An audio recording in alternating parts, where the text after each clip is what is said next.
Welcome everyone. Today we have another new episode, and this episode actually is very, very important because we are getting too much of call from different countries for cyber security. We have our expert panelists. We have Dr. William as a policy analyst. We have Mr. Bob. He's a famous software engineer and he has a huge experience.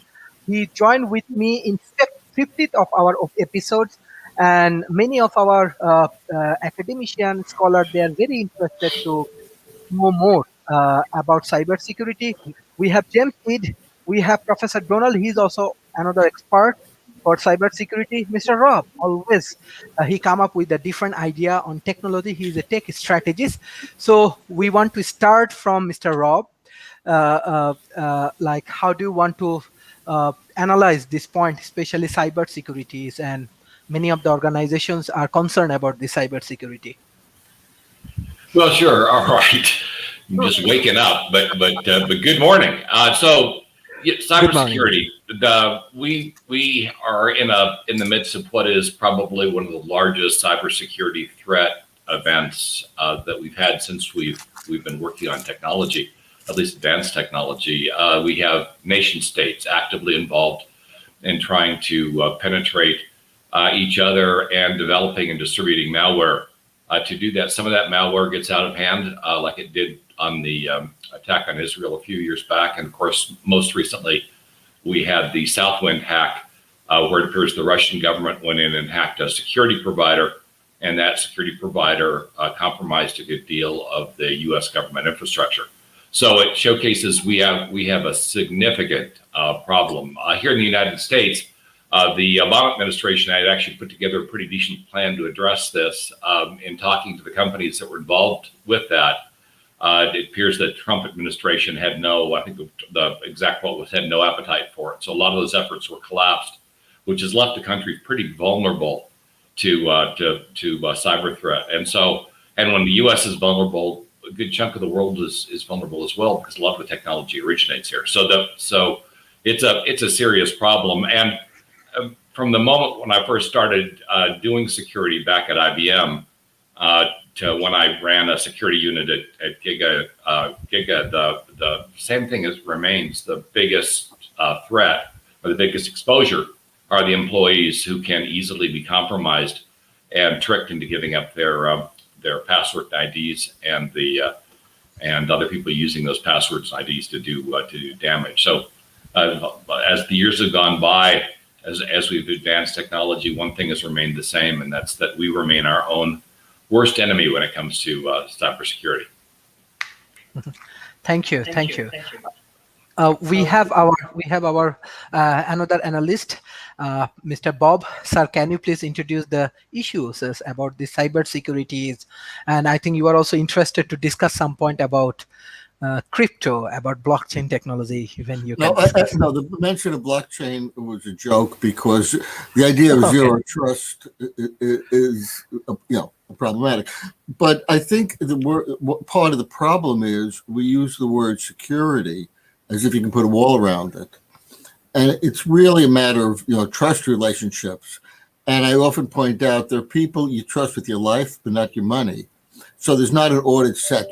And I think part of the problem is when you steal somebody's credentials, there's no limit to the access. There's sort of, we have one perimeter. If you penetrate that in many systems, you get all the way. Some more sophisticated, but we do tend to have these problems. And we also, one of the greatest attacks, I think, was the teddy bear attack, where you call somebody up and you say, there's a problem with your system, check. You see there's a teddy bear icon.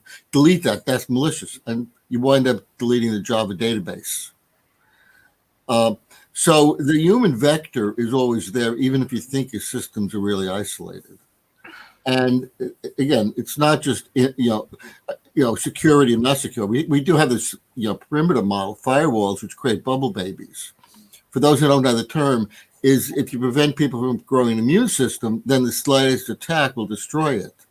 So we have the peripheral security. So the reason we're worried about so-called IoT security is that we have these vulnerable homes and systems, and if you get in one, you get to everything.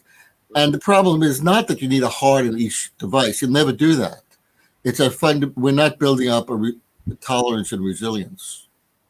So the solution part of the problem. It's just going to take us time, and we'll look back in 100 years and we'll admire how good the solution was for the survivors. So, with that, I'll leave it to others. Thank you. Thank you. We have Professor Donalds. Professor Donalds, I think you have different kind of analysis on cybersecurity. And I think this is very important for everyone. We know few countries, especially their banking system, still they need to engage with this kind of cybersecurity. Example, in Bangladesh, there is a big hacking in their central bank, happened few years ago. So how do we can solve this kind of problems, especially bank hacking and this kind of things through cybersecurity? Well, it's not a problem that can really be solved for the reasons that Bob and Rob just mentioned, which is that no matter what, you can have somebody that's malicious that's got access to it that can do something malicious. So one of the things I want to back up and talk a little bit about cybersecurity after I say one thing. I often go to this conference called HICS. It's the Hawaiian International Conference for System Science, which I help put on to some degree and often give papers there. It's wonderful. It's one of the oldest technology conferences of all. It's been going for 52, 53 years, something like that. They have a day-long session on deception detection. And it's amazing the people that go there. You walk up to them and you go, well, what do you do? And they say, well, I work for the government. And I say, well, what do you do for the government? And they say, I work for the government. So you know they're NSA spooks. And one of the things, just as an example, that people do is they analyze all the traffic on the networks within a company.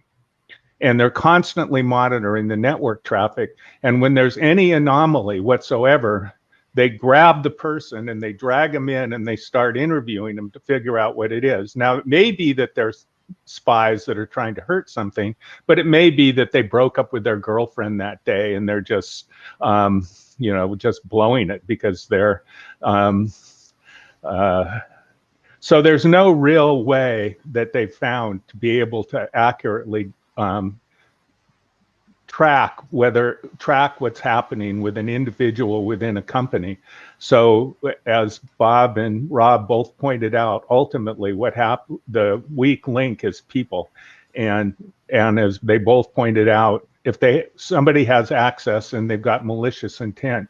In fact, the SolarWinds hack that just happened, they have not released how it is that they got in there. And just in case you don't know, what they did is they got in and they made a malware, which was amazing malware. In fact, just today, the head of Microsoft said it was probably 1,000 people working on this particular hack. It was so sophisticated. It was the most sophisticated attack that's ever happened. And they embedded the malware into the update software. So if you have a Windows PC or Mac, every once in a while it'll stop and it'll tell you, oh, I'm going to upgrade. You need to download the patches. And that's where they hid it, was in those patches. So every time you anybody was patching the software. And what the software was very sophisticated network management software. So when you have your modem, you have some sort of a degree where you can go in and turn on firewalls and shut off access for your children and various kinds of things like that. And that's simple network software. But when you've got a gigantic company with tens of thousands or more of computers, you have to have very sophisticated network software. And this got into that network software and allowed people to take control of machines, to observe traffic. And that software is used by banks, it's used by the US government, it's used by a lot of sophisticated people.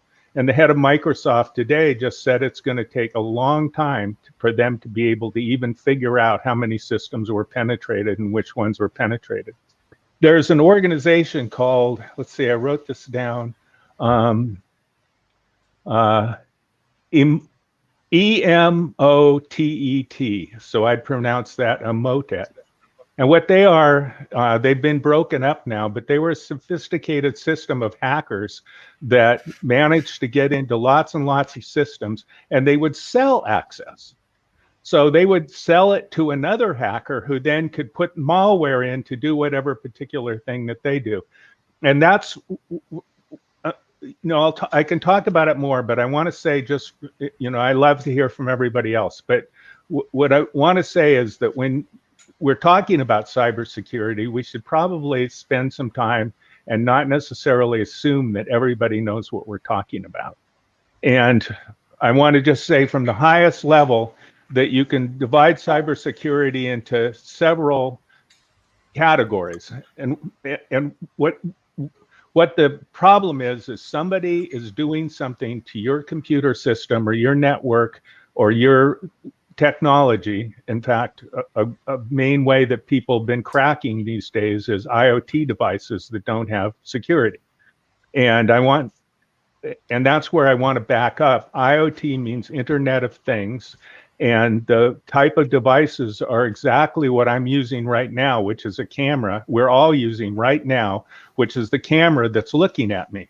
Well, there was a famous crack where people managed to use the internet to get into people's cameras. And then from the camera, they could actually inject code into the operating system and be able to control the operating system and steal people's data. And so I just want to say is that there's a personal level where they get into your computers, they steal your data, they steal your credit cards, they can do other kinds of things, which I know we'll talk about as time goes on. And then there's a corporate level where they're getting into places that have your credit cards, they're stealing them from there and doing things like that. And then another kind of attack is government and government infrastructure. And there was just a recent attack where they got into a water system. And so in theory, a bad guy could come in and shut off the power for a country. I mean, hopefully we've got enough safeguards against that. And so then later on, I can talk about what some of the kinds of safeguards there are and how you can yourself be able to protect yourself better. Thank you. Dr. William, how do you want to analyze the cybersecurity point? No, actually, I want to defer to my earnest friend, Jim. Jim? Yes. Well, thank you, Okay. Dr. William. I would like to just second what people have been saying, but I do want to caution people not to think of this in terms of good and bad, that there's good people and there's bad people. It's not that simple, and we'd like to reduce it to simplicities, but this is not a firewall behind me, but it might as well be. Whenever we build walls, people think there's something valuable behind it, and they will go around it, they will dig under it, they will go over it. And so these are just temptations, these firewalls that we are building. They're tempting people. And I always think that these guys who are trying to get through the wall, over it, or around it, or under it, are just one step ahead of the people who are trying to keep them out. And it's like, oh, they got through here. Let's build that up over here so they can't do it again. So they'll find another way. So, I wanted to go down the list. I wrote them down because I didn't want to. When we talk about security, cybersecurity, you got to talk about your network. You got to talk about your application security. You got to talk about the endpoint security, data security. You got to do a ID management, and the database and infrastructure and mobile. So these are all types of things that we built walls in all of these areas. And so there are people trying to get around those walls in all these areas. So this is a very sophisticated problem, a very difficult problem. And I don't know if we ever will solve it. We'll just keep patching. But I do want to make one point that we haven't gotten to yet, and it's disaster recovery, because you could just go with the idea that you will get hacked. Somebody will go see something valuable that you have, and you're trying to not let them get it, and they will get it, and you have to recover. You have to be able to restore your system to where it was before it got damaged. And so disaster recovery, I've been part of a lot of disaster recovery. We don't do it too well. At least, my habit is not to keep up with my field. So I haven't done this in a while. Maybe disaster recovery has really improved in the last couple of decades. But when we were doing it, it was just, we were not up to snuff. So we could restore I won't go into details, but we can restore certain systems well and certain systems not so well. And, but the idea here is not to think of these people as bad people, as much as sophisticated people who want what you have. And that doesn't make them bad necessarily. But what you have to think of is that whatever you have, whatever wall you build, there's something valuable behind it and people will want it. Thank you, Sharif. Thank you. Dr. William. Yeah. Oh, sorry. Yeah. Okay. No. I appreciate that. And Jim, you and I always have the basis for a discussion. I think the other people trying to crack your wall are bad people. I can't help myself. I mean, the only thing that we have to do when we try to, when we build, including the very simple thing like water in Florida, the security system over the water system. Who would crack that? Who would want to mess with that? For any other reason, because there's no value to that. There was bad people. I think we can assign bad people to that. Now, Jim, I hear you when you say, well, there are other things that, and there's always a conflict between those who have and those who don't, and what they do and what we don't. But some things are true. It can't just be completely. Now, what I would like to say simply is this, is that, and I want to defer to the rest of the panel, particularly, Bob, because Bob, I really want to learn from you, only because I know and I recognize how much little I do know about this. And that is, when it comes to security, we can boil it down, whether it's your credit card, whether it's your identity, whether it's this, whether it's your water safety. What we do know, there's a 50,000 foot level that when we start talking about nation security, then we start talking about defense security, and then we start talking about, all kinds of other issues. And then we come down to your personal security, credit cards, etc., banking information, stealing identity. And then it comes down to water. And then it comes down to electricity. And then it comes down to some of the things that we just take for granted. Because on the one hand, we have bought into the excellence and sold on the success of efficiency through automation. But nobody has ever said, hey, listen, with that automation, with that success, with that ease of our daily lives, as Professor Donald talked about, the Internet of Things, nobody ever said, hey, what is the back door? And what does that mean? And how, in one flip of a switch, with people that may be well-meaning or non-well-meaning, what does that mean when, on any given day, it changes our lives? And then we're all in a flutter. Yes. Thank you, Dr. William. I think Mr. Bob want to add some interesting. Yeah, a lot of notes. First, we did think of it. The Multic system in the 1960s had a security model built in. The trust model, because it was meant to be the information utility. So we were well aware of it. What's happened then is the world's become more complicated. And, there was one, the greatest, I don't know the greatest, but one recent attack on a water system was very successful. And it didn't involve any computer stuff. Flint, Michigan. The system was entirely hacked and not a single computer was harmed. And I think part of the problem is that there were all, I would go more with Jim, is if your friend gives you bad advice about COVID, are they evil people? Well, They are, but they don't think that, they don't think of themselves as that. So a lot of it, and there's an issue of bit right I've mentioned before this. So somebody can give you perfectly good advice, which turns out to be wrong because they made assumptions about your context. This is what makes it hard. And I think part of the problem is we have still a physical topology model of security, of walls and stuff. And we need to have a model which is more about relationships. I wrote something, communities of things. But there's no Internet of Things. The Internet has always been built by interconnecting things. So, it's become easy to have these small devices, but we've always had them. The problem is that our security model is still physical, where I wrote one of my columns on we need communities of things. And finally, going back to this point, is more important we figure out how to recover than prevent, because there will always be something going wrong, whether it's by malicious intent or not. And evolution goes to the survivors. We don't have a single measure of survival. It might be, you continue to work with crippled systems or whatever, but what happens after is the most important thing. So. Okay. Mr. Rob.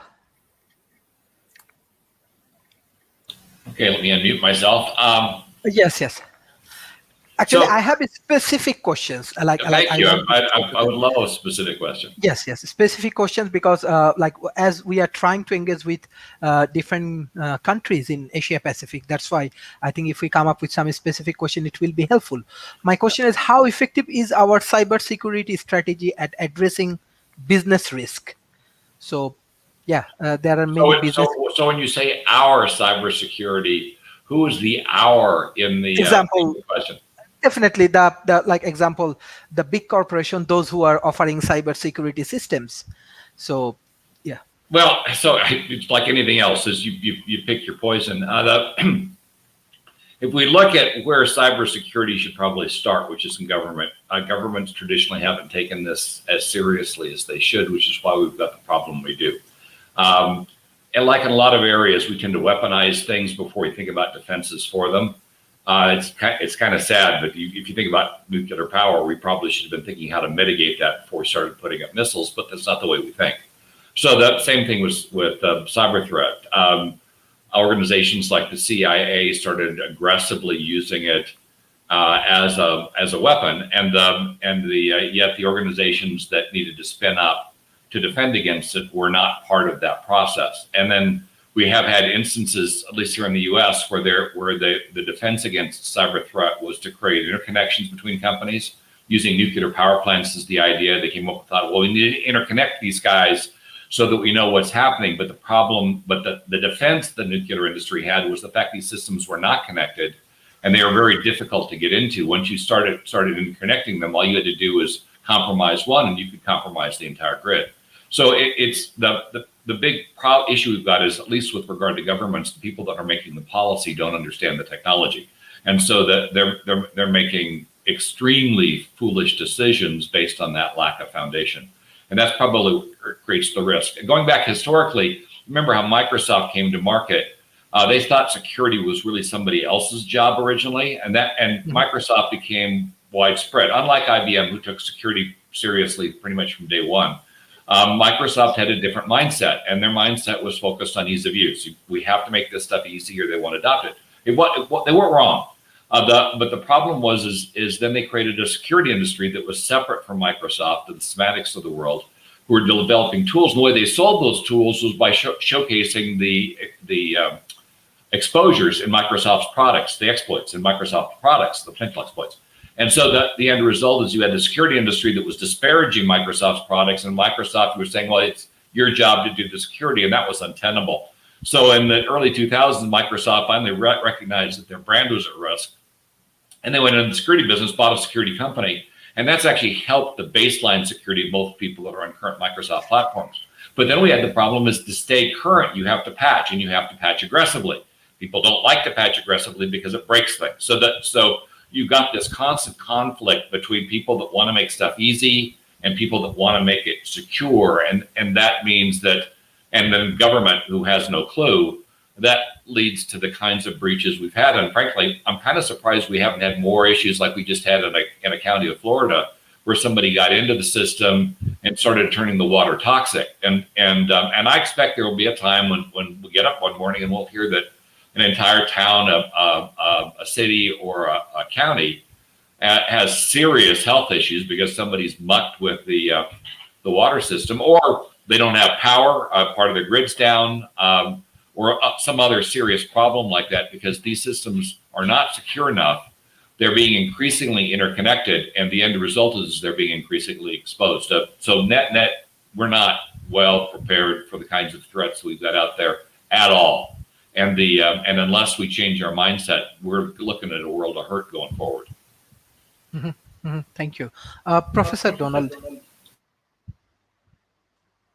can you unmute? Yes, I can unmute myself. I'm a computer expert. Okay. Okay. My questions to you: what are the major problem of cybersecurity? Can you share this point? Well, I think we already discussed that. It's human factors. Right now, the virus that I was talking about, the Emotet malware, was passed through word macros. It was basically, and what would happen is somebody'd email somebody a Word file, and they'd say, oh, well, this Word file has a secret to life in it or whatever. So it was so compelling that people would open it. Or it doesn't even have to be compelling. People get Word files mailed to them all day long, and so it's just habitual. You just click on it and open it. So that, by far, that's the weak link. There was a famous, oh man, I'm forgetting his name now. He's one of the most famous hackers, and he did it by what he called social engineering. He would do exactly what, I forget who said it was, is he'd call him up and say, oh, I'm work for IBM, or whatever company they happen to do, and I heard there's a problem with the computers and we really need to fix it. Would you give me your password and login so I can get in there and fix it? And that worked incredible amount of time. Mitnick. He was one of the very famous first hackers. And everybody was, oh, he must be a technical genius. He said, no, I don't know anything about it. I just call these people up and they give me their logins and passwords. I was the technical lead on the Microsoft antitrust case. And so we had to convince the judge what an operating system was, because Microsoft said they could put a ham sandwich and call it part of the operating system. And they were trying to integrate Word with the operating system to make it impossible for anybody to write applications that could run on their system. And we did. We convinced the judge. But and I also want to say that Microsoft security, in order to be secure, you need an operating system that separates the hardware from the applications. And until 2000, Microsoft didn't have that at all. Any application could go straight to the hardware and do anything that they wanted to do. So it was just a nightmare. There was no possible way to have security. How can we have more security? It's like I said, people are trying to look at anomalies. That's how they figured out that Bangladesh one, where they were basically transferring money from Bangladesh, from the basically supposedly to Bangladesh, and they were taking it out of the Federal Reserve account and transferring it into their pockets. And then eventually somebody said, well, does Bangladesh have enough money that they can be taking out billions and billions of dollars? That seems a little odd. And then they looked into it and said, well, gosh, somebody's actually stealing the money. So they stopped subsequent transactions. But that's, as long as, what do we say, that it's impossible to prevent human error, because humans are incredibly clever. And they're going to figure out lots of ways of making mistakes. And I want to say one other thing. I want to talk to what James said, is that I am an ethical hacker, or have been. And the story is I wanted to learn how Unix works. So I wrote all the utilities myself, which is what Ken Thompson recommended you did. But I couldn't write PS, and I couldn't write any of the utilities that got to do with the operating system. And this kid taught me how to use mail to get root access. And then once I had root access, I could get into the heart of the system, and I taught myself how the operating system worked. But so that's being a good guy hacker. So what can you say? There's no complete line. Thank you, Dr. William. I think you want to add some points. Actually, what I wanted to do two things. I certainly had some ideas. I don't want people to think that I don't. I wanted to hear from James, and I wanted to hear from Bob on this one. That's all. So this is a friendly throw, Jim, to you, and then Jim from you to Bob, and then don't mind me. But I do have some ideas. However, Jim. Oh, thank you. Yeah, and Sharif, a point of personal privilege means you want to respond to what was directly said, and just for your edification in the future, because you almost lost me. I would want to say that if we got to raise the conversation from bad guys to good guys, because if you have a wall, there's bad guys on both sides, there's good guys on both sides. And so it's not productive to think of it those terms. A better way, in my opinion, to look at it is the haves and have-nots. And the have-nots want what you have, and they are going to get it if they can. And you can say they're bad people, but sometimes what they're trying to do is take down someone who is doing bad things. And so sometimes there is ethical hacking. Sometimes there is a reason for what they're doing. Now, poisoning a water system, yeah, there's bad guys on both sides of the wall. I agree. But it doesn't help us to solve these cyber problems to think of it in those terms. We have to think in terms of what do we have that is valuable? How do we make that available so that people are not encouraged to get around our walls? And so if we think about it in those ways, we don't entice people to hack us. We share data, we share information, we do things like that, then we lower the desire to the have-nots to get what we have. Now, there's also some things that are proprietary that you want to get I'm not against capitalization, but I was a nihilist. And I did like to tear down things just for the sake of tearing them down, because I knew the organizational structure was evil to begin with. And when there have companies that are saying, I've got everything, and if you're a startup community, I'm going to slap you down and keep it, I was against that. So I just believe that it's not productive to think of good guys and bad guys. We're more productive to think of haves and have-nots. And how do we lower the tension? Thank you. Yes, Dr. William. I was so willing to defer, but I do believe there are good guys and there are bad guys, okay? And I think the bad guys poison water. I think there are bad guys. Well, I don't even want to discriminate. Bad guys, bad people, bad men, women, whatever it is. There are bad people that do the very things that scare us to our foundations, that expose all those things that we have never thought of before. All those things that we thought were safe, like water. And my job is to pass it to Bob. All right, well, Jim, I reclaimed. I gave the point of order, and I deferred to you, right? So I reclaimed my time. You can't pass when I reclaim my time. But don't mind me. All I'm saying is there are bad people out there. Let me comment on a few things. First, they're adversaries. From Russia's point of view, we're a threat. I think of them as evil, but some of them do, some of them don't. But I remember Microsoft ActiveX, and the assumption was, why would anybody want to hack you for this reason, whatever?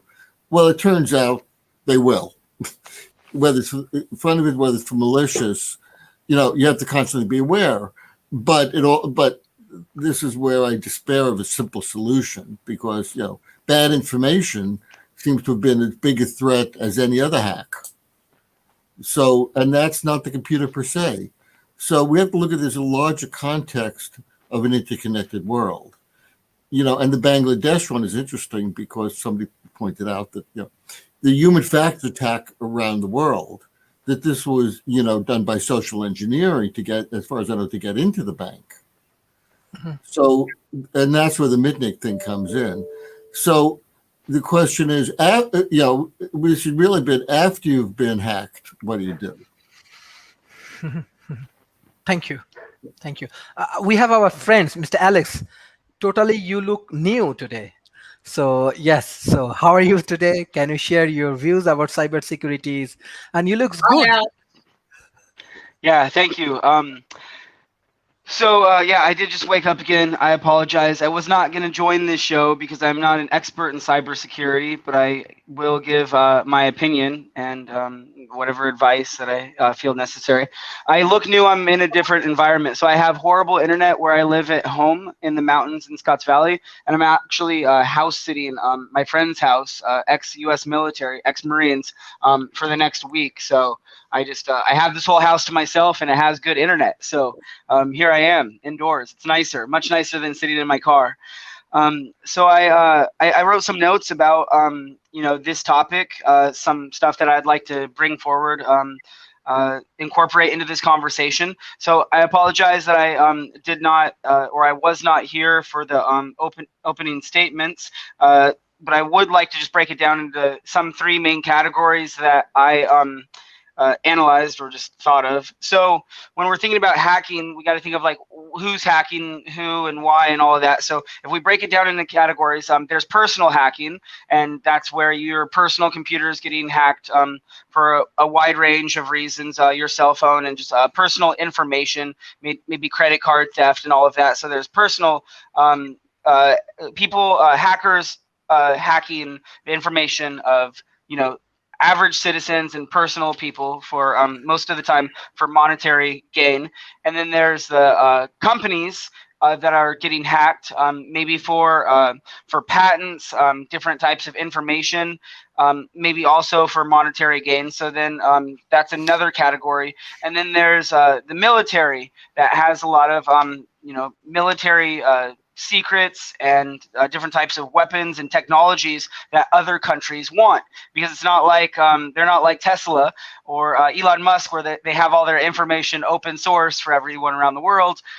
So they do have a lot of top secret information. So there's the cyber wars, or as you call, I don't know the term, but yeah, so that's a whole nother category that governments around the world are working to protect their information. So those are just three categories. So when we're talking about cyber hacking, I guess it's interesting or good to think if when we're talking about companies, military or personal. So the different reasons that people could be hacking other people around the world. Again, so information, are they trying to acquire information to be successful, to increase, to work on new patents, to have a successful business? Like what type of information?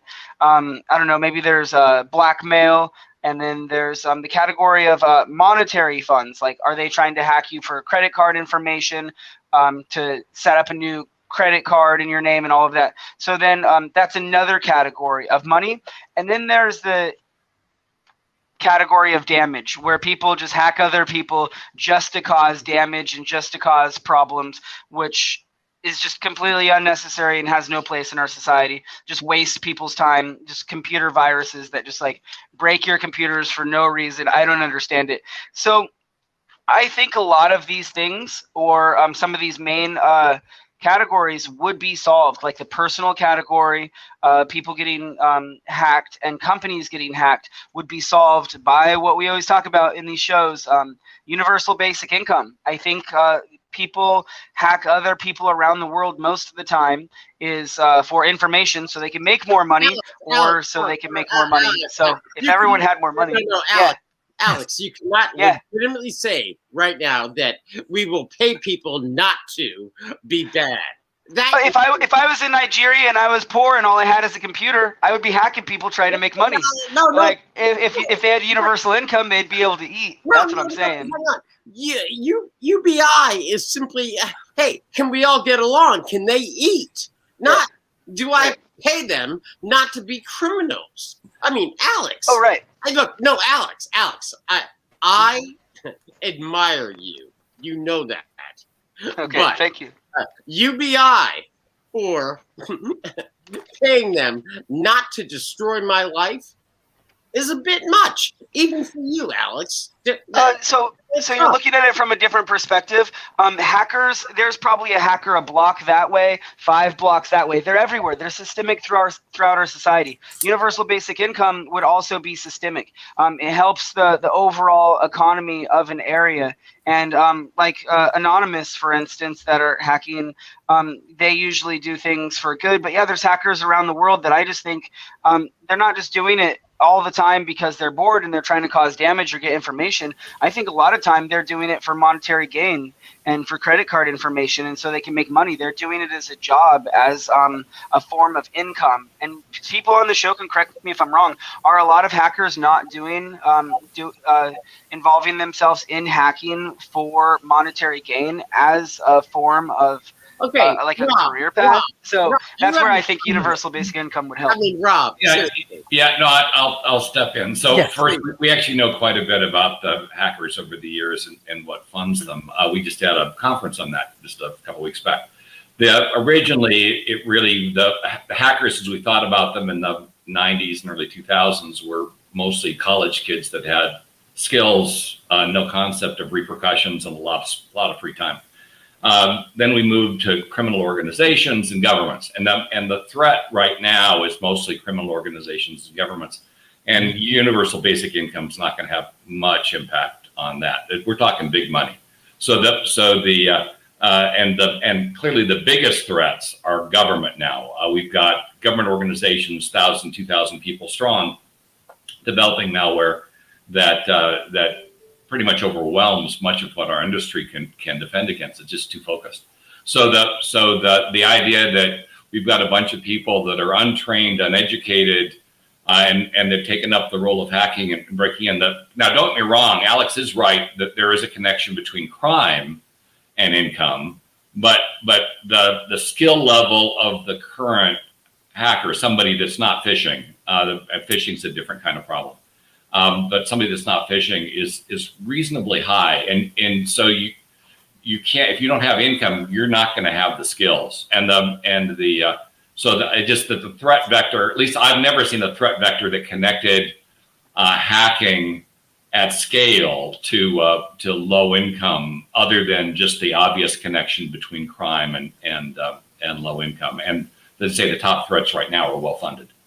We're talking, billion-dollar businesses. So the threat landscape's way different than it was a couple decades ago.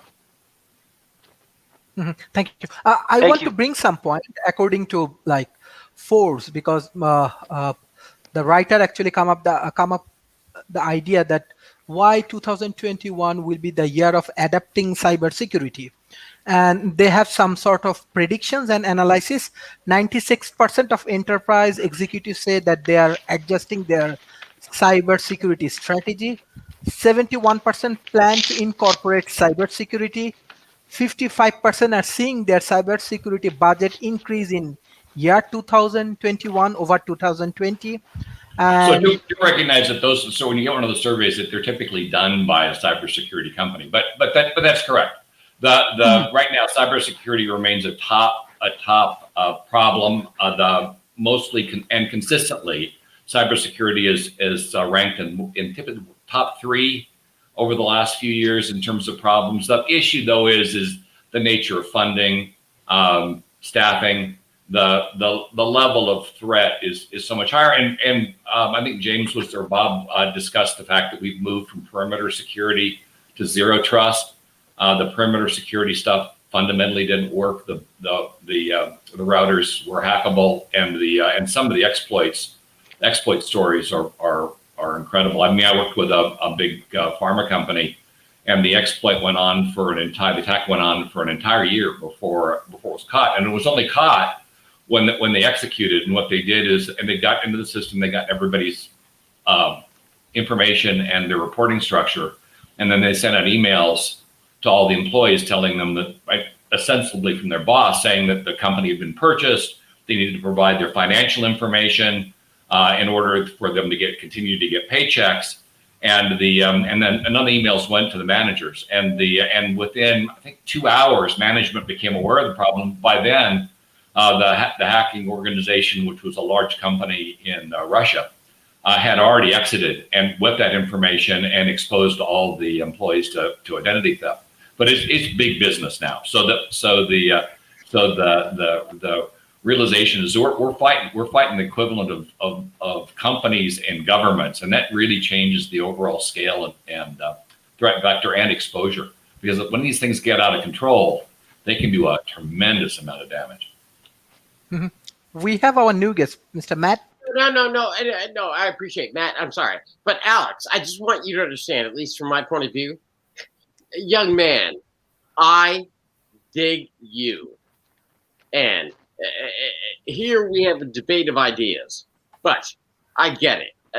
It just Rob and I might just be too curmudgeonly because UBI is not the answer to whatever. With that, I want to defer to Jim, and then or Dr. Sharif or Matt. I'm out of my. I want to get out of my own way. No problem. Okay. I just want to respond. So this is definitely not my area of expertise. I know like this much about cybersecurity and like this much about climate change. So I am very fortunate. I'd like to say to all the hackers, I'm really fortunate. I've never been hacked. Thank you. I don't know why. I do the basic stuff. Maybe I'm a good person with good intentions. I do think protecting yourself with like whatever software you put on your computer, the basic stuff is like insurance. You pay that little bit of money and you hopefully don't get hacked. I'm just really fortunate. I've also been contacted by Anonymous, the international hacking group, and they interviewed me for one of their shows. They put me on their website, like anonymous.com, and I was on their Facebook and everything. They blocked their number and disguised their voice, and it was an hour-long interview, and I'm still on their YouTube channel. So I have been contacted by Anonymous, an international hacking group, and I don't know anything about this subject. But I'll give my opinion and my basic notes. No So, problem. Thank you. Let me just jump in for a second, because Alex made an interesting point. He's never been hacked. There is a saying in security that there are two types of people. They're the people that know they've been hacked and the people that don't know they've been hacked. We've all been hacked. Okay, right. So the fact of the matter is you may not have had your identity stolen yet, but there's your information's definitely out there because we've all been hacked over the last couple of decades. So just be aware, it's the threat landscape's far worse than I think any of us imagine. An old story. Ronald Reagan, when he got into cybersecurity, he watched War Games with his wife Nancy, and his wife, after watching it, says, "Wow, could you actually do this?" The following day, they had a conference, and Ronald Reagan asked one of his generals, "Could this happen?" And the general responded, "Not only could it happen, it's far worse than you could ever imagine." And that was the birth of the U.S. cybersecurity program. Just an interesting piece of history. Anyway, I'll pass. Thank you. There are many questions from audience. I want to take few questions, if you allow me. I directly to ask question, Mr. Bob. Humaira Tanzila, her question that, hello sir, what are the strategy which will help to prevent cyber crime? I want to take another questions from audience. Shahrukh Shumon, hello sir, what is the current state of cyber security globally? Anyway, so Mr. Bob. Well, actually, drop the word cyber. What is the state of international crime? This is just one more tool, and I think the main problem is we're in a connected world. That cyber crime itself is not new crime. It's just the reach is improved, and we've got new tools, different kinds of locks to hack, and a lot of human factors. So, this is an ongoing threat. You've got adversaries and stuff, and I think it's not an all or nothing. The question is how do you minimize the damage while continuing to function? Because you can always move into your Faraday cage disconnect from the world. And I think, Alex, maybe that's the reason you complained about the connectivity in Scotts Valley. Though I'm surprised it's bad there, but that's another discussion. Maybe you're just more isolated, or so. Yes, I agree. It's worse than people think, but I think the problem, again, we're looking at it, I think, often simplistically. So the Thank you. is, There are more questions.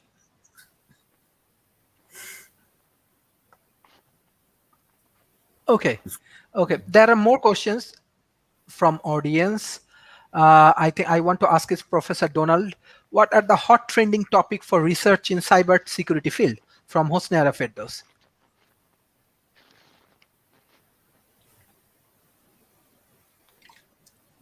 who do you ask? Unmute. Who is the question directed to? I've Professor, mentioned it unmute. before, which is anomaly detection. And one of the things that people do, an interesting thing is that there's a whole science called network analysis. And what you can do is you look at the traffic within the network and you can do statistical measurements. I mean, how do you compare two networks? Is this network the same as that network? Is the network changed? It's a pretty complicated and interesting mathematical problem. And it's called social network analysis, which is the science of discovering that. But as everybody's pointed out time and time again, that most problems are bad guys within the organization, somebody within the organization. And I definitely have to say that there are bad guys. I mean, the Solar Winds hack that just happened, the head of Microsoft, as I pointed out before, said there was at least 1,000 people working on that, 1,000 people. And to speak to Alex, I also know some hackers in Russia that I was working as the VP of engineering for a company that did digital rights management for games. And this Russian network of people never made money. It wasn't about making money. It was about, there were several competing networks. It was about who could crack the game fastest and get it up on available to people. So the way these companies make money, of course, is selling the game. So if somebody's cracked the game and they're giving it away, and so the goal is what they call 0-day exploits, which means they crack the game the very first day and the company doesn't make any money at it.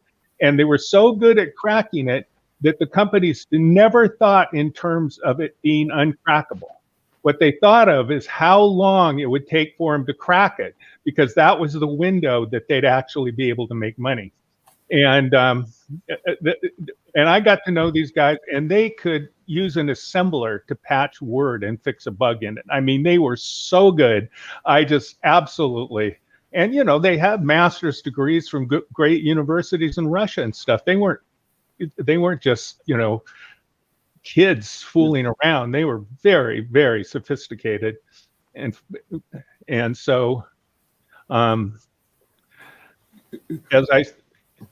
you bring up a good point, because I'll just leave it right there, and we can talk. I'll talk about it more later.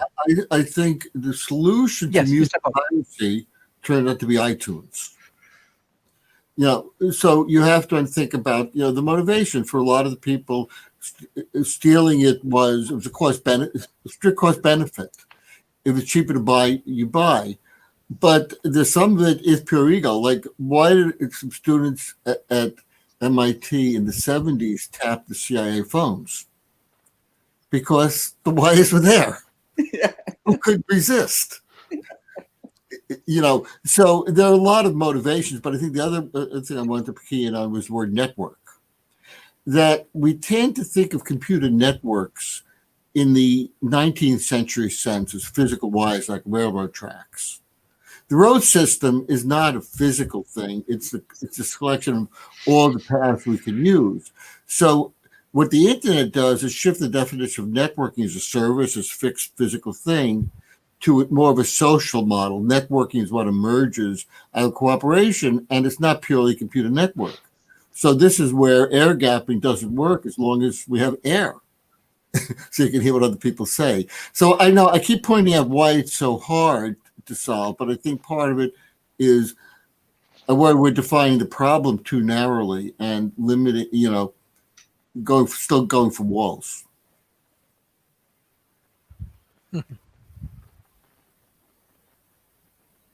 Okay, thank you, Mr. James. Thank you, Sharif. I do want to go back to the idea that we are building walls between each other. And there are good people and bad people on both sides of the wall. Russia thinks we're evil. We think Russia's evil. So the blame game is not going to get us anywhere. What we really have to focus on is making things available to people so they don't want to crack through the walls. And that lowering the motivation, because it absolutely, as Bob just pointed out, sometimes you got to do it just because it's there. You got to hack it because they're basically daring you. They're saying, we're so sophisticated, you can't. Well, you can tell someone like me, I can't do it. I want to do it. So, this is just part of human nature. So there will always be hackers, there will always be criminals, but there will also always be things that are what we perceive to be correct that are fundamentally incorrect. If you have data and you're using it to control other people, that is not a good use. You are not a good company. You are not somebody that we should be supporting. So we might shop somewhere else, but then you take that option away, or it's so much more expensive to shop somewhere else. Do I have to shop only with you? This is a problem. And so that can be a motivation for hackers to start picking on you because you're taking choices away from people. So this is a very complicated environment, and we just don't make it doesn't make any sense to simplify it as to good guys and bad guys. It just doesn't even come close to addressing what is the true problem. And once you state the problem correctly, you're half solved. So you want to state the problem correctly. And that is that we are a connected world. And when we all become connected, things like our sense of privacy changes. Things like our senses of what is ours and what should be shared changes. And we are always, evolutionarily speaking, way behind the technology changes that we're facing now. So we have got to change ourselves first and our communities second. And then we can think about global communities working together. And the only real solution to cybersecurity is to be able to share and to have trust. And trust is not our coin of currency today. And we have to try to build it. And when we try to build this trust, we try to build the ability to share and let other people survive while you make your profit. Just change the way your corporate structure is so your quarterly statement is not the end game. Thank you. But the problem is you can trust people, but they can give you really bad advice. Yeah. So that should make, simply trusting or being able to trust is not the end game. It's just one part of it. It's just one part of it, which is what I was attempting to say. So going back to the question about where a lot of the research is going right now, the most interesting stuff that I'm watching is coming out of Israel of a company called Deep Instinct. They're using deep learning AI to create a reactive security model where it looks at the behaviors between systems and across the network and calls out and flags anomalies. Because the old way of doing security, which was developing scripts to go after known security, known malware problems, fell off years ago when we had polymorphic viruses, and so those viruses would evolve very, very rapidly, and the fixed way of doing it wasn't great, and so the industry evolved to have a defense against polymorphic viruses, but now we've got AIs on the attack, and so the sense is we've got to have AIs on the defense. Another area that's getting an awful lot of interest right now is quantum computing. It is believed, particularly with regard to encryption, that if we can get a viable quantum computer, there's no key that will survive that particular advancement. And so having a quantum level of security with a big advantage for quantum computing being observation. A quantum system will report if data is observed, and that in of itself could tell you if you've been compromised or not. Not to mention that it would require a quantum computer to break quantum encryption and probably still take a substantial amount of time, depending on the power of the quantum computer. So those are the areas. If I were going to focus in security right now, I'd look at deep learning. There are a number of machine learning companies as well in market, but because that requires a lot of programming. Where deep learning, the computer's programming itself, it's not quite as advanced.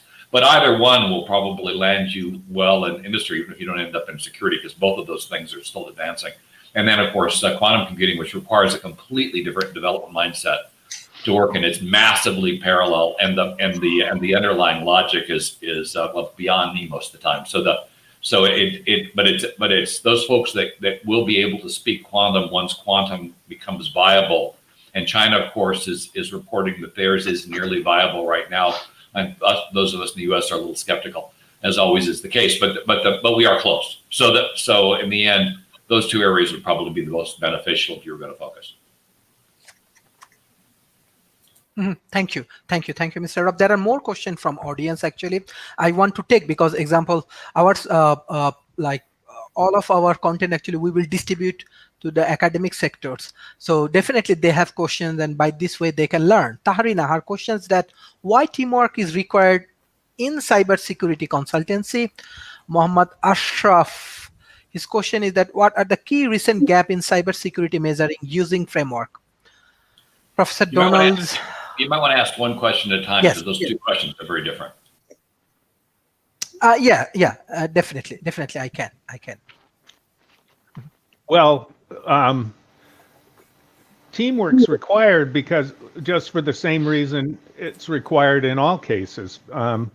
People, the way that these exploits work is, as I said, possibly potentially done by 1,000 people in Russia over a period of years. They're so incredibly complicated and sophisticated. It took quite a while to even figure out what was going on.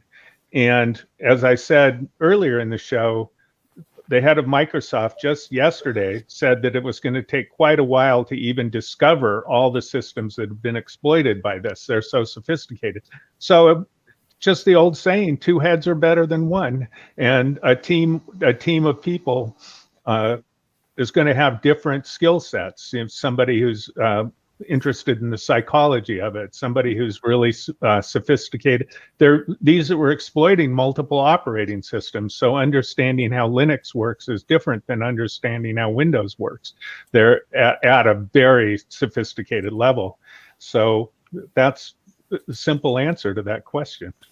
Hey, Don, could I get a point of clarification? You keep talking about the head of Microsoft. Are you talking about Satya Nadella or Brad Smith? The new one.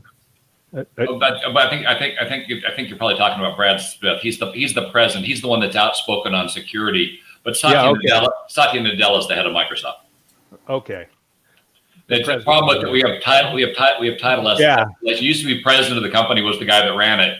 Yeah, not anymore. Now all the vice presidents become presidents. I stand corrected. Yeah, that's all right. The president of the company. Yeah, that's Brad. Brad, he's a good guy, but his background is legal and security, so he almost always talks on that topic. He's a good guy. Excellent, Mr. Bob. On teamwork, again, teamwork as well as there is another questions I want to add that what are the key recent gap in cybersecurity measuring using framework? You mean web frameworks? I think that research. I think he's talking about research framework. Well, the problem with the language and what these words mean. Right. So you have questions about the questions. Yes. Okay. But I think a lot. Okay, Mr. Rob, you want to answer this question? Actually, I've got the same problem Bob has. I'm not really sure where he's coming at with regard to frameworks, and so rather than jumping in, I just need some clarification on the question. anyway, from that question, I'm Okay, kind of okay. stuck. Okay, dear But audience, I think Ashifur there is a Rahman. point of Yeah. there is a point of language here. Is that the very language we Mhm. use makes it so difficult to talk about because there are all these metaphors. And, when talking about policy stuff, I get into this a lot. Like, what do you mean by the word network? We implicitly think we know what the word means. And, like with the internet and the telephone system, the word networks have fundamentally different meaning. It's gone from this physical network to the social network. And all these words. So this is why I don't want to use the word cybersecurity, because there are trust issues. There are lots of different kinds of threats. And the fact that they all use computers, is a very weak link these days.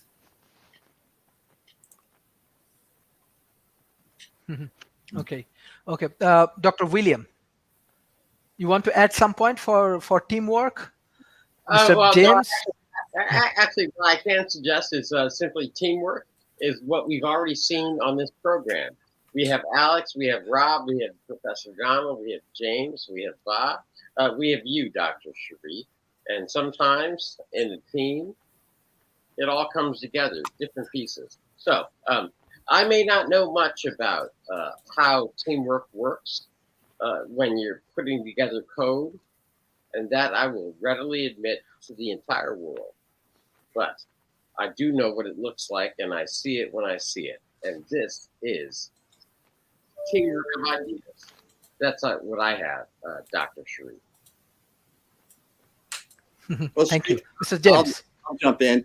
I obviously what was just said about teamwork is really right on, and you've done a great job of assembling teams to help other people understand.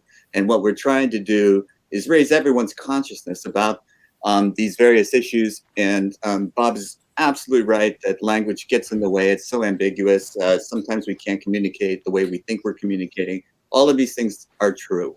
But, we talk about thousands of programmers in another country that are working to hack and all the skills that they had and how they had to educate themselves to acquire those skills.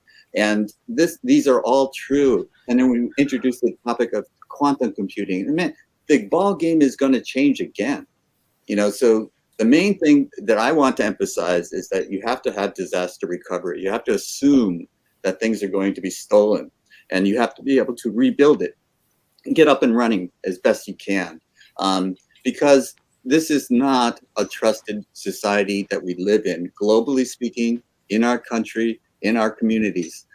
We don't have the trust that we need to operate the way we're trying to operate.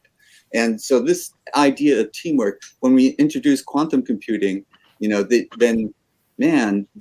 it's just like, I'll tell you this one story about what I learned about the changes in computers and chess playing.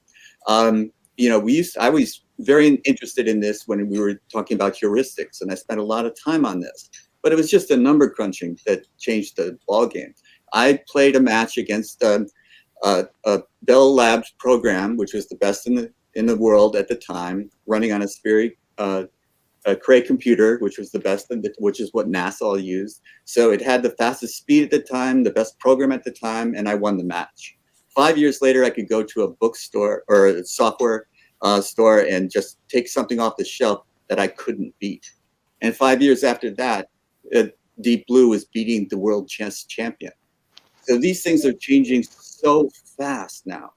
The level of competition is increasing so fast now that what we've put in place makes us think we're secure today will not be secure tomorrow.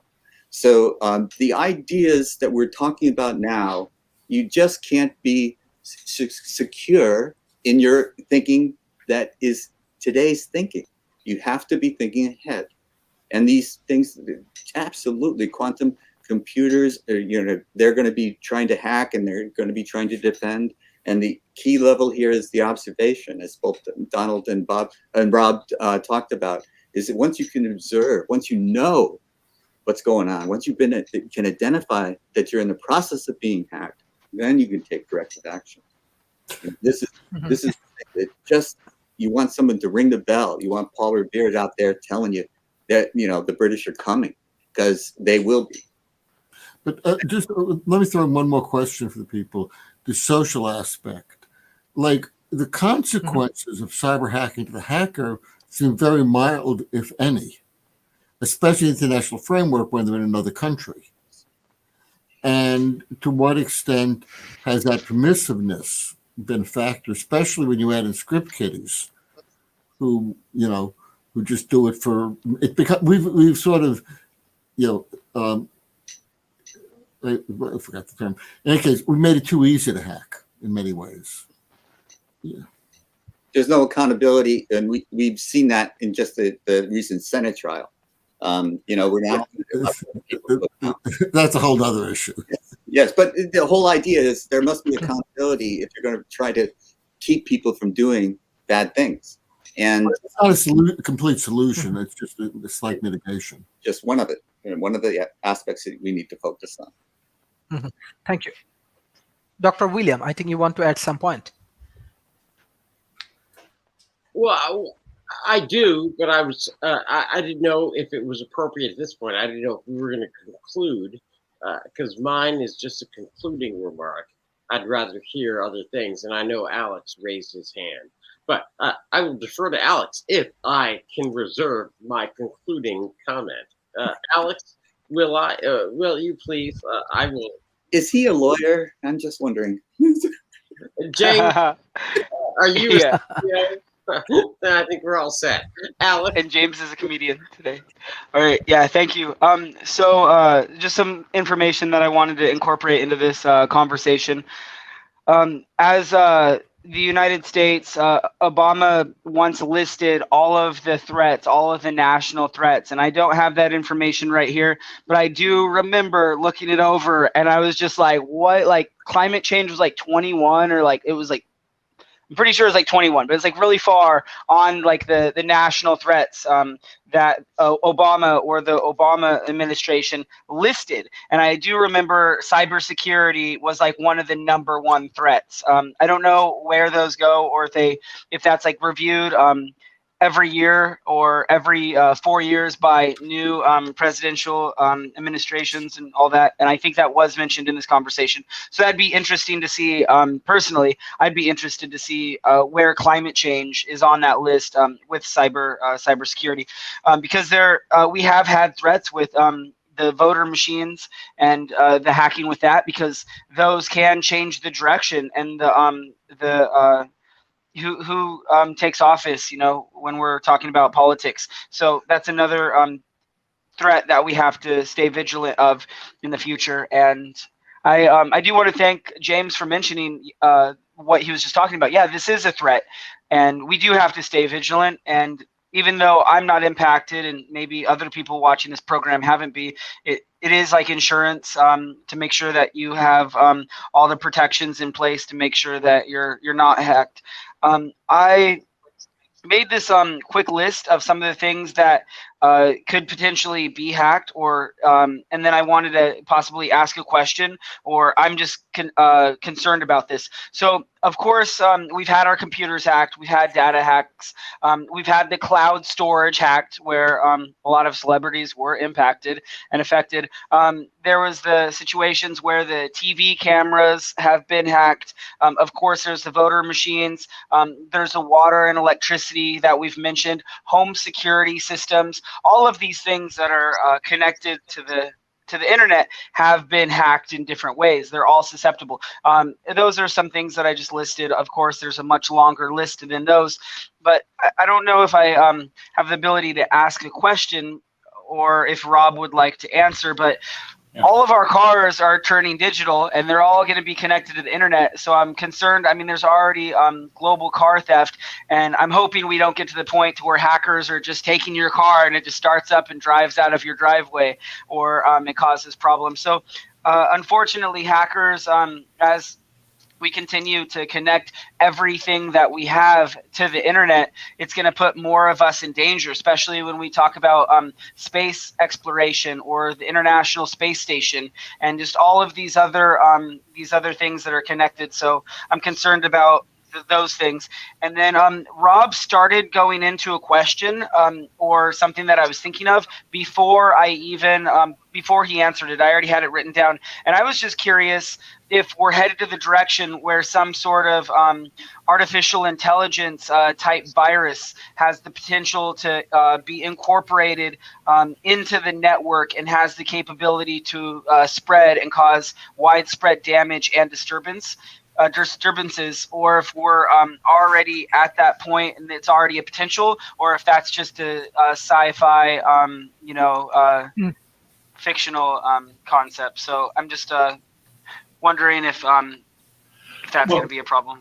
Well, going back to that Reagan meeting, that which was quite a while ago, if you want to remember. But the fact of the matter is, the generals at that time concluded that the war game scenario, which was an AI coming in and doing bad things because it controlled the weapon systems, was a viable scenario, and that the exposure was far worse because we hadn't really thought about defending against it at the time than he thought. And increasingly, our weapon systems are driven by technology. The autonomous driving cars, fortunately, the folks that are working on that caught on to the security problem pretty early. And I'm not aware of a single autonomous driving car program that's had substantial security connected to it.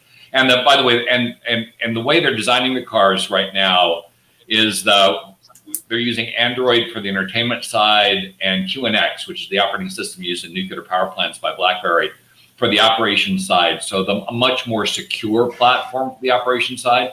But as you point out, and one of the concerns, of course, with Tesla's model, which is a central control model, and Tesla has been hacked repeatedly, it turns out, that if Tesla corporate was compromised, then that compromise could compromise all the vehicles that are connected to it. So the exposure is real. So and all it would take is a parameter change. The systems that we're currently using on autonomous cars are mostly machine, some light deep learning, but mostly machine learning now. But as we shift over to the cars actually teaching each other, then getting into that network and providing false information, like, for instance, the Boston River is a major highway, could have an awful lot of cars trying to drive in the Boston River. And I bring that up because when I first got Neverlost from Hertz years ago, it kept trying to guide me into the Boston River. Pretty sure it was a problem just with the code, but it certainly woke me up to the fact that I was being far more dependent on these technologies. In fact, we've had a series of instances with just the navigation software. I remember in Brazil, a family was navigated into an area of heavy crime, and they were all killed. And then we had a guy in Germany who was following his GPS system drive right off a pier into the ocean because the system didn't bother telling him that part of that drive was going to be on a ferry. Though you'd think somebody that lived in Germany would know you can't actually drive to England, but he suddenly discovered that was the case. So a combination of human error and the fact that we're using these systems to think if they do become compromised en masse, we've got a concern. Near term, though, it's the fact that we've got a lot of weapon systems that are computer driven. These systems are connected. They're supposed to be secure, but if you look at the age of our military computer systems, some of them are pretty old, and that means they're also pretty vulnerable, and they're interconnected to the other systems. One other example is in IBM. We built what we thought was at the time the most secure facility on the planet, and then we hired a CIA guy to break into it. He did it in 24 hours. He didn't even try to break into the facility we created. He just looked at the trust relationships to other companies. He found a company that wasn't well secured, broke into that, used the trusted link to break into the secure facility and compromise the secure facility. And that was kind of the beginning of zero trust thinking. IBM, of course, is a big component of zero trust, but the idea that you can't trust anything that's in your network. Anything can be compromised. Almost anything can be spoofed. And if you don't trust everything, if you're suspicious of everything, there's a better chance you'll catch an exploit before it does significant damage. But we are exposed. The going 4 years without really any focus on cybersecurity has put us behind the 8 ball. And you asked about priorities. I looked at Biden's priority list. Climate change is third. Cybersecurity doesn't show up as a line item in the first 10. It could be buried into some of the concerns about FANG, which I think was around 5 or 6. That's the social media companies having, your technology companies having too much power. But I was surprised to find that it doesn't actually show up on the top 10 explicitly in the top 10 list. And climate change is third. COVID is number one. And I can certainly understand that if he didn't fix COVID, he's done. So if he fixes it, he's got a chance for another 4 years. But it's kind of scary when you look at the ranking, because cybersecurity should be 1 or 2, and it's not showing up on the top 10, at least not for now. Yeah, but let me respond to one point. Is you brought some examples like the GPS system failure and things in cars and stuff, and the problem comes if we call those cybersecurity. It's just bad system design to have simple points of dependency. And I see this endemic problem. And part of it is we're not very good at resilience. We're looking for hardening. And this is exacerbated by the very governmental processes. You know, you have to promise you're going to be secure before you build it.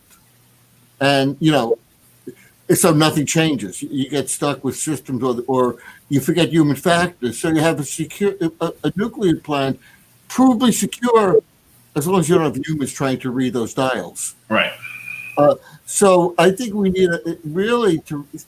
And the reason I use the Ethernet example, I'm using it in a general sense. The problem is that, again, that word has so many meanings, but it's really a dramatic demonstration of a very different design principle based on resilience and not layers of dependency.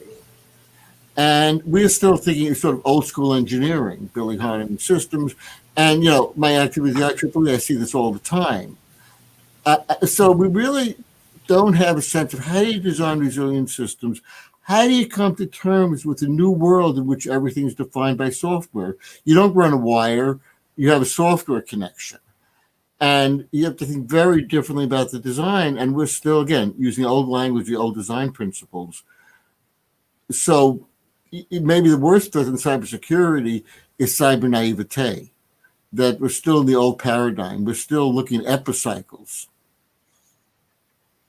Well, it goes back to that old saying, there are two kinds of folks: the folks that know they've been hacked and the folks that haven't found out yet. But yeah, it's been an historic problem with the industry. It tends to be an afterthought, but it's pretty consistent. It's the same thing with insurance. At the time that you need insurance and you don't have it, it's too late to get it. Same thing with cybersecurity. In fact, a lot of the goals with regard to a cybersecurity strategy isn't trying to be absolutely secure. It's trying to be more secure than the next most likely target. And your hope is Bill's company gets hit and you don't. But with all the dependencies and interconnections we've got, that's not a real good model either, because Bill might have a trusted link back into your company, and if he gets hacked, you're still screwed. So going back to the earlier question on teamwork, this is really something we almost have to do together, not just as an industry, but as a group of security experts in and across a variety of industries to raise all boats. It's kind of the same thing we're thinking about with regard to COVID-19. We don't get to a safety point until everybody has the virus. If some country in the middle of the world, those folks aren't immunized, they can still travel and get other people sick, because we're only at 95% effectiveness with regard to the antiviruses, and so everybody has to get the damned antivirus to get done. And same thing with cybersecurity. Everybody has to be at the same relatively high security level, or the low-hanging fruit's going to get hacked and screw the rest of us to death. And we're nowhere near that now. So we've got a lot of dependencies, a lot of interconnected systems, and the reality is that exposure we had out of Israel should have been a huge wake-up call, where they developed some malware to go after Iran, and the stuff got loose and did a ton of damage in the industry. And these government level programs are incredibly dangerous, and they're incredibly hard to detect, and our biggest technology companies are overmatched by themselves, and so the response needs to be proportional to the attack. And one of them is, I think it was Jim might have pointed out earlier, is the fact that when you commit a crime right now, if you're coming out of Eastern Europe or parts of Asia, you're pretty much free and clear, even if you get caught. And there have been huge efforts. Microsoft, for instance, made a huge effort going to Eastern Europe and trying to catch these guys and shutting them down. Those that weren't working for the government, only to discover there are a whole lot of these guys that are working for the government. And good luck bringing them to task. So it's still kind of the wild west out there. You remember the no man's land that existed at the turn of the last century. Excuse me, the century before last. That same kind of thing here. We've got way too many areas where you cannot go back and punish the folks that are causing the problem. And until we get to the point where we can and get everybody working together, we'll be talking about this, but we're still going to be sweating one of those massive outages that takes us all off the grid or poisons our water. The terms privateers, the government used to use, so the government pirates. Yeah, except as far as I know in Russia, these guys aren't privateers. They're fully funded by the Russian government. In fact, in Eastern Europe, no, they're not. It's perfectly legal to have a malware company. As long as you don't use it yourself to do damage, you can sell malware all day long to third parties. And that weaponization, that kind of they treat it just like any other weapon. And that's kind of a problem if you want to go back and try to mitigate the exposure. Like U.S. selling guns to everybody. Well, the analogy is certainly out. Well, no, that's true, but I mean that's down a whole other path. Because I mean, on that point, the United States, our hands are bloody, tied, bloody, whatever. Whatever you want to say, because Bob, you're absolutely right on that. Yeah, we've done it as well. We're just as guilty as any other country from doing this, but it's an out of control nuclear arms race. Yeah. That may eventually have nuclear repercussions, and we're not taking this anywhere near seriously enough. It's like watching a bunch of kids run around with scissors. They're running around with nuclear buttons. But Rob, except here, Bob, I hear you. But Rob, my point is simply this: just because our hands are dirty from before on a separate matter, doesn't mean that we can't be proactive on this matter when it comes to cybersecurity. And I know it's a conflict. I know it's a difficult thing. And so, Bob, you're right. And Jim, you're right. And Rob, I get you too. But when does it end? Do we just say, oh, my fault? I did it yesterday. And so now therefore. No. That's not I'm not trying to argue any of that. Yeah, no. I'm just trying to say that we have to look at ourselves. Yes. Thank you. Invalid. It's just to be aware that it's not a simple good guys, bad guys. Right. I got the point. See, Jim. See. Thank you. Actually, yes. For the cyber security, I think we come up with a different point, different strategy, and I think our student and youth community, they will understand what does it mean, how it works. But from my personal experience, I know especially in developing nations, still there are many organizations. I think more than 80% organizations, they have to engage with this kind of cyber security. So definitely we'll have to learn more. We can arrange cybersecurity conference, and by this way we can grow our ecosystems. Actually, we are working on this particular point, especially June. We have our conference with International Islamic University. We will do conference on sustainable development goal, but we have a plan. Every 12 months, we have 12 different topic conference. And definitely we need speaker support like you. We need advisor, we need scientific committee members.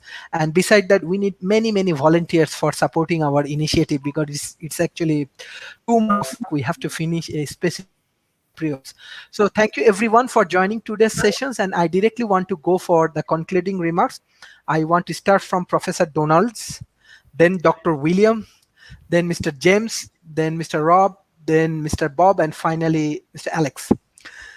Professor Donald. Okay, I'd like to give some suggestions about what you can do personally to improve your own security. And I want to start with saying that it is, as others have said, and just a race to stay one step ahead. In fact, the encryption algorithm they use for passwords, the question is how long would it take to crack given the current state of computers? And as computers get faster, the passwords have to get longer and more sophisticated. And that's the problem with quantum computing, is that it can do it so fast that they'd have to be here to the moon, basically. So you yourself personally realize that the way that they get to your computer is that your computer has on it, it has an address, and on that address are like a set of mailboxes that they can connect to. And that's what firewalls do, is they reduce the number of mailboxes that you can connect to. And that was the problem with IoT. They just allowed you to some of the cameras that have been cracked is that they were open to any mailbox being open for people to attach to it. So and if you have a firewall, make sure that it's looking both directions, because one of the exploits that people use a lot is what's called denial of service. So what they do is they put malware on your computer, and that malware at a certain time wakes up and starts sending messages as fast as it can to some one computer. And they've actually brought down Amazon this way. And what happens is if 1 million computers are all doing it at the same time, there's so much traffic going to the thing that it doesn't work anymore. But you can see that traffic going out in your firewall, and you can block that traffic in your firewall. And other things that you need to do is don't open any mail that you don't 100% know where it's from. Just delete it. They're just trying to sell you Viagra anyway. So it's what can you say if it's legit? Be careful with your passwords. Don't write them down. Try and make them complicated. One way is a good thing to do is to come up with a sentence like, I like to go to the store, and take the first letter of each of those, but use the number 2 for 2. And you can come up with passwords that are easy to remember, but very difficult to crack. And always update your operating system, because when exploits happen, the companies try as fast as they can to patch the problem in the operating system that allows people to attack you. And be careful about software that you install and places that you look. Don't install software unless you're 100% sure you know where it comes from. As they say, no trust, zero trust. Don't trust any software that you don't know where it's from. I want to tell one little story before I go that's amusing and fits with this. There's a kind of exploit called ransomware. And what happens is they basically encrypt all the files on your computer, and you can't do anything unless you pay them for it. And major companies have been hit with this, even recently. And so there was this company that had this algorithm for undoing ransomware, and they charged people a lot, 500 grand to fix the ransomware, $1 million, whatever. Anything's worth it to get the files back. And then they discovered that what the company was doing was taking the money and paying the ransom. So they didn't really have any algorithm for it. They just paid the ransom and collected the difference. And that gets me to that leads into my very last thing, which is something that everyone else has said, is being able to recover. And the way that you recover is you make bit by bit backups, and there's programs that will copy your system so that you can just copy your system back and make these backups, and do not hook them to the internet, because it's always been said the best security is to put your computer somewhere where no one can get it and lock the door, because there isn't much anybody can do if they can't get to it in any way. And so make backups and make sure, but you also have the problem that if you have backups, you don't know that there isn't a virus already on your backup.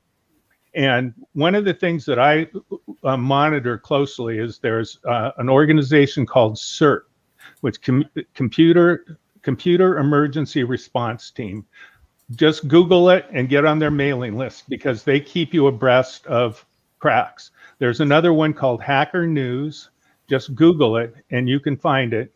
And then there's another one called You've Been Pwned, and pwned is spelled Pawned, pwned. And what that means is that somebody has stolen your credentials and they resell them. So that's one reason you get junk mail, is because somebody's stolen your credentials and they're reselling it, and they'll notify you of ongoing cracks and tell you which systems that that you've been cracked on, so you can go and change your passwords for those systems. So that's my advice. And if you do all those things, your probability of running into trouble decreases, though it's never certain. Okay. Great work, Donald. Thank you. Dr. William. Thank you. Dr. William. Yeah, no, this is fine. I'm going to be done, and I'm going to be quick. I simply wanted to point this out, and this is my only point of personal privilege today, and that is that today we have a new viewer that many of us don't know, but I do. His name is Walter Trezevant. He is my father. Today he turns 92. He's the former international, the head of the International Trade Commission. He's now 92. He's an economist. And today I was glad to at least have him at least join this.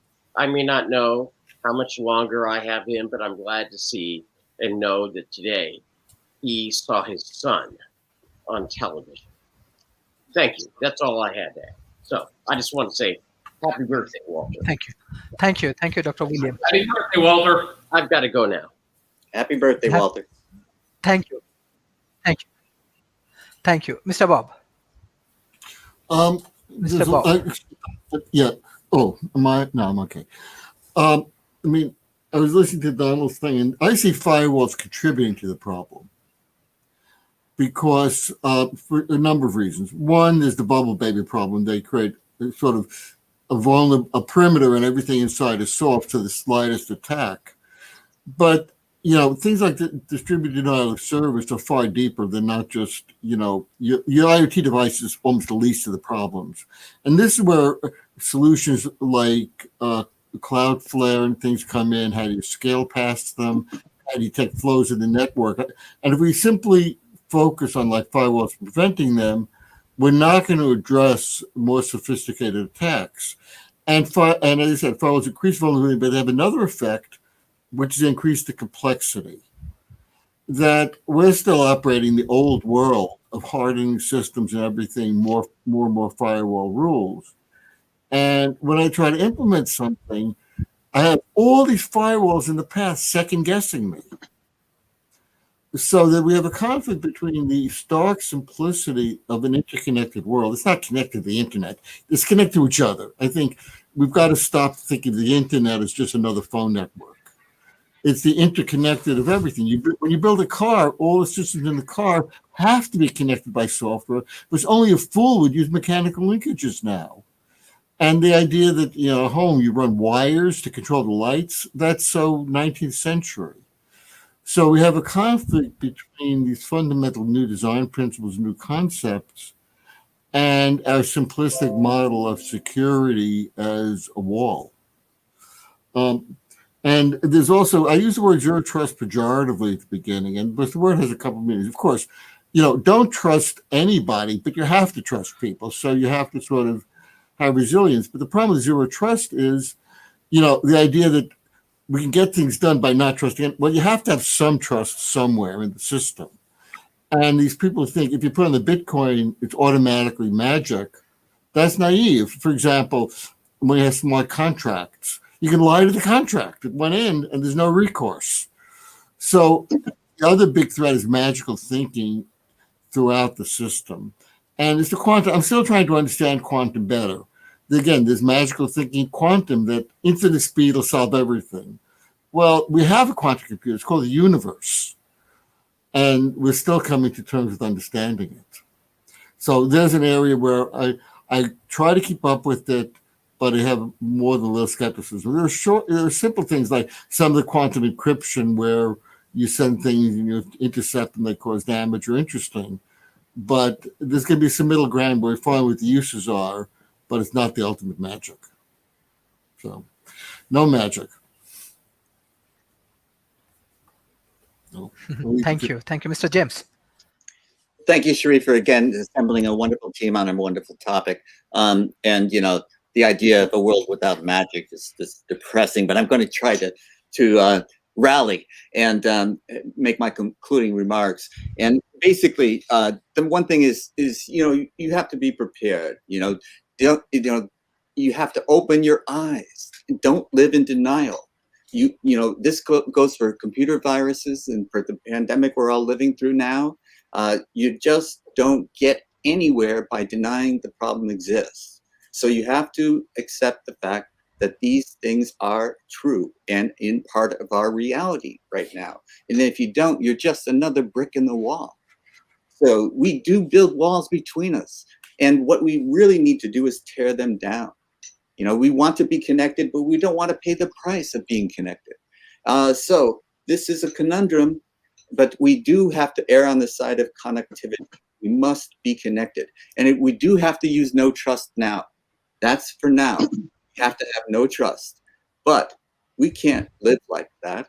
So what we have to do, and one day we will, be able to trust but verify.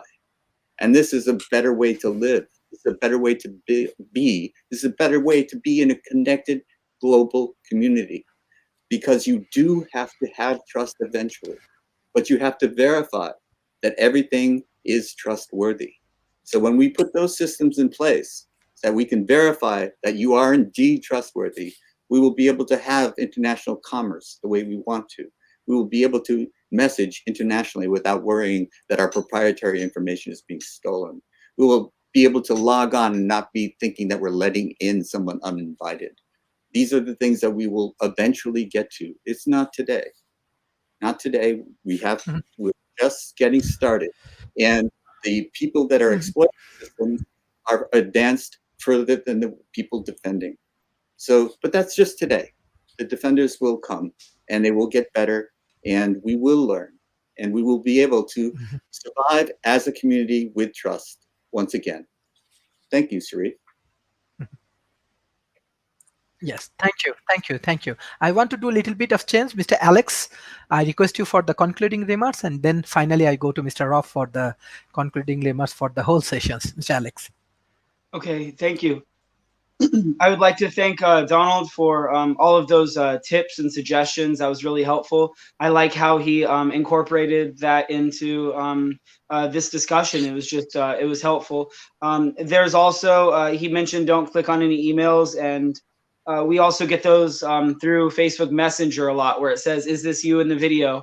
And I'm seeing those often. So somehow, or there's people out there that are clicking on them. Otherwise, they wouldn't be available, or they wouldn't continue to be spread. So yeah, that was a lot of great suggestions from Donald. So thank you for going over all of those categories and those aspects that you mentioned.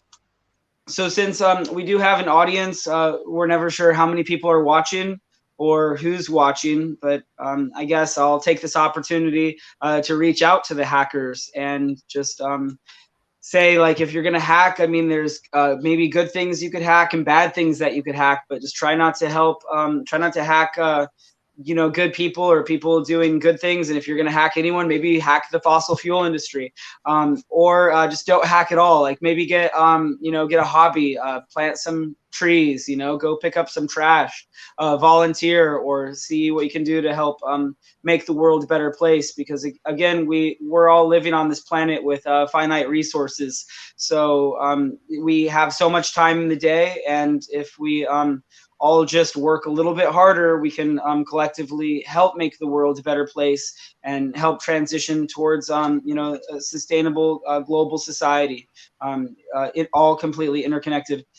So and then reaching out to the consumer, the average citizen, I would like to say everything doesn't have to be connected to the internet. Everything doesn't have to be digital.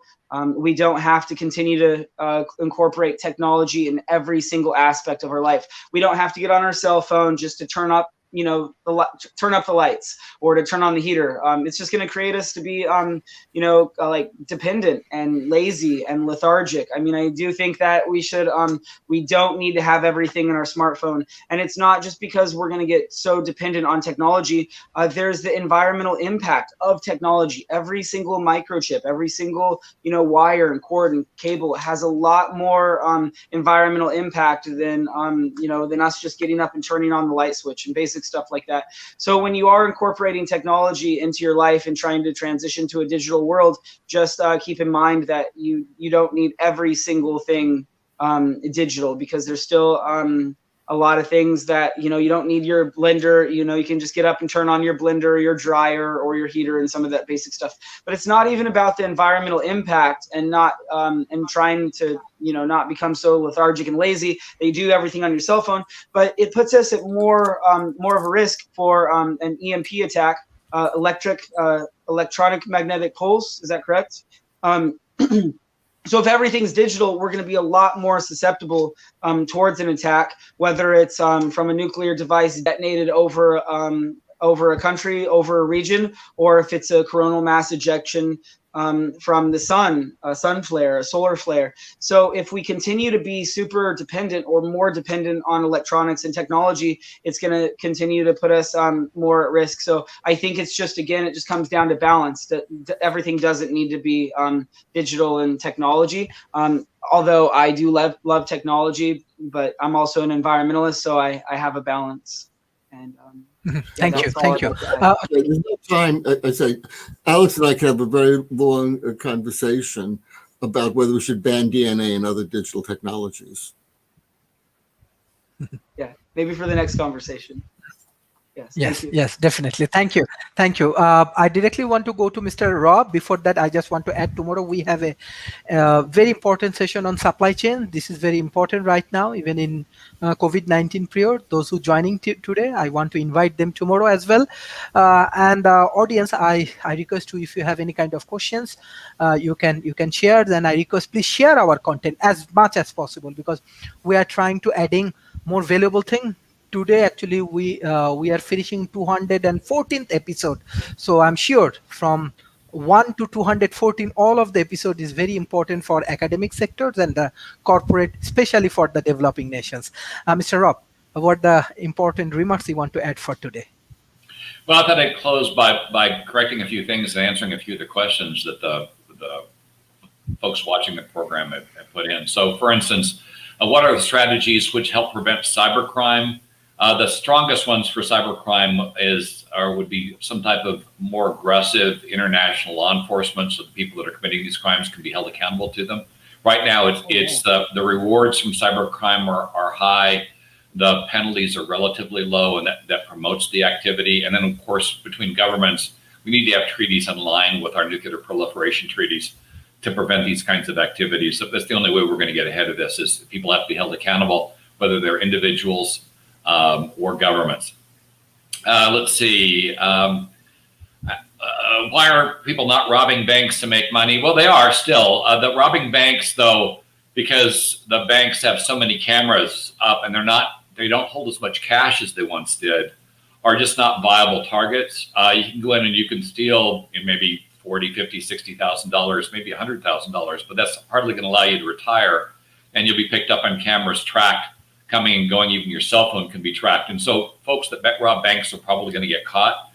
You can do cyber attacks from your bedroom. And of course, with the pandemic, we've got a lot of people with skills or at home with nothing to do. And that's, especially with their kids, that can be problematic. But the banks just aren't really a viable way to make money anymore. Not that they ever really were, but it's just easier to do cybercrime. Let's see. How does artificial intelligence impact cybersecurity? Both on the attack and the defense side, artificial intelligence can be used to penetrate particularly social networks by targeting folks that are particularly vulnerable and spamming out the attack until you finally find somebody that's willing to share their password and ID. And then once you get that, you're in. the biggest problem remains training of the user, and it's something that even some of the best companies don't really step up to. We should be training users on a regular cadence to protect themselves against infecting the company with regard to ransomware or anything else. In fact, I mentioned ransomware.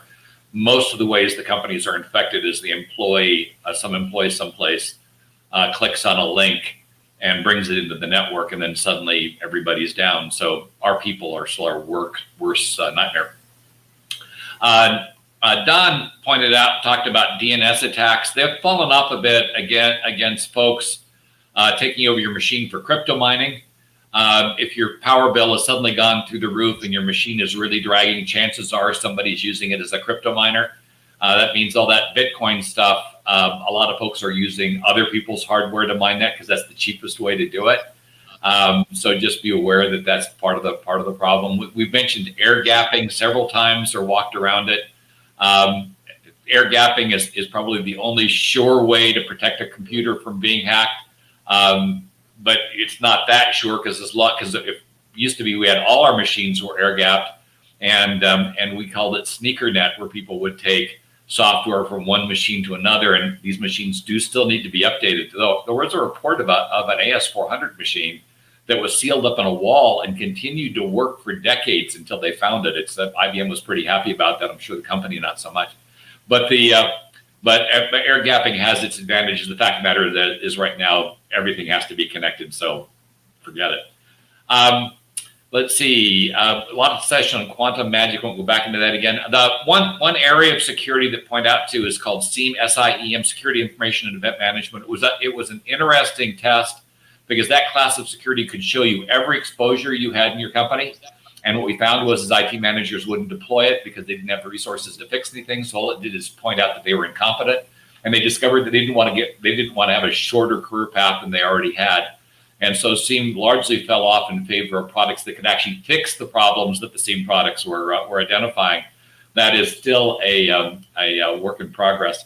And then on zero trust, recognize that right now, at least in most of the larger security companies, that is the advised way to proceed. And it's not that you don't have trusted relationships; it's that you don't trust those relationships all the time. You always challenge, and so because the difficulty, even particularly in this IoT world, is somebody can take a piece of hardware, spoof a piece of hardware that's trusted, and now that new piece of hardware is trusted, and then they're into your network and they can compromise.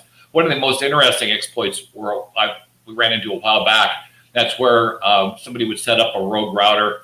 They would pound on your printer to reset the internet connection. As soon as the printer reset the internet connection, they would clone the printer, and now your network thinks their cloned printer is your printer, and they're in the network. And it's happened over a couple areas. One of the biggest exploits was actually somebody going in and hacking a fish tank in one of the Las Vegas casinos, and through that fish tank hack, they got millions of dollars out of that company. And so that's a good example of why this IoT stuff, particularly given the fact that it has no intelligence whatsoever in it, is one of our biggest growing exposures in terms of hacking. So if you're going to focus, IoT is an area to focus. It needs a lot of security help. I've already mentioned quantum computing, and of course, both machine and deep learning are areas to go into as growth industries with regard to security.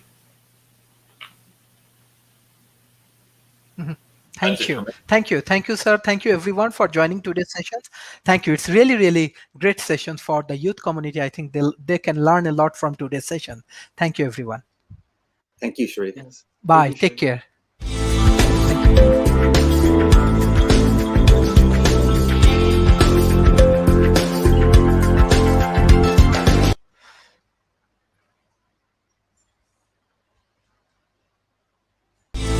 Conversation. Nice.